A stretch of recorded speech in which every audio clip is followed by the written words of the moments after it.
Let's be honest, most of the time, reading the Bible feels less like exciting spiritual warfare and more like reading a dictionary. You want to read it. But when you actually sit down, you get distracted, confused, or just plain sleepy. And then you feel guilty. I used to feel the exact same way until I stopped studying and started doing the 3-step framework that I'm going to show you in this video. We are going to fix your reading habit, and by the end of this video, you won't just know how to read, you'll have a specific tool to unlock the story behind the verses so you can actually enjoy it. Now, before we even open the book, we have to fix the one mistake that 90% of people make. If you don't fix this, no amount of highlighting or note-taking will make it interesting. First, stop rating for rules, start rating for story. You are likely reading the Bible like it's a rule book, and let's be real, rule books are boring. Instead, you need to read it like a story. When you open a page, stop looking for a verse of the day to make you feel better. Look for the character. What do they want? What is stopping them? Try to understand their story. And I'll give you a tip to make that even more interesting. For example, you'd understand that David isn't just a guy with a sling, he's an underdog fighting a giant because he wanted to defend his people. That is way more interesting than just memorizing a list of do's and don'ts. But here is the problem. Even if you read it like a story, you're gonna hit a wall.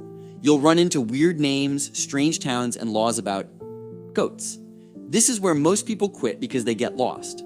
But there is a cheat code you can use before you read a single verse that fixes this instantly. Which leads to our point 2, the movie trailer method. When reading the Bible, you need the context. Imagine walking into a movie theater 45 minutes late. You would be confused, right? That is what happens when you open the Bible to a random page. Before you read a chapter, do the movie trailer method. Spend 30 seconds Googling the summary of the book you want to read. Find out who wrote this, who were they writing to, and why. For example, once you know that Paul was writing this letter from a prison cell, the words aren't just text anymore. They are desperate, powerful messages from a guy in chains. And that context changes everything. Okay, now you are reading for the story and you have the context. But you're probably going to read it and say, cool story, bro. So what? Well, this final step is the difference between reading a textbook and having an encounter with God, the application. You have to make it personal. You have to ask yourself one question.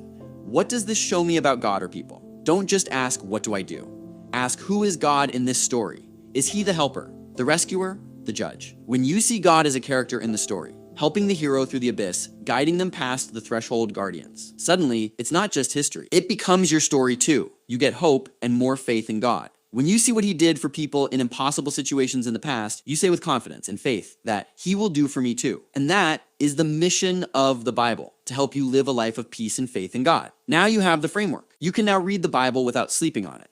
But there is something I didn't tell you at the start of this video. Everything I just told you is completely useless if you start in the wrong place. If you pick the wrong book of the Bible to start this method with, you will get stuck and quit within a week. That's why in the next video, I'll break down exactly which book you should start with to guarantee you actually enjoy reading. So consider subscribing to don't miss that. God bless you abundantly.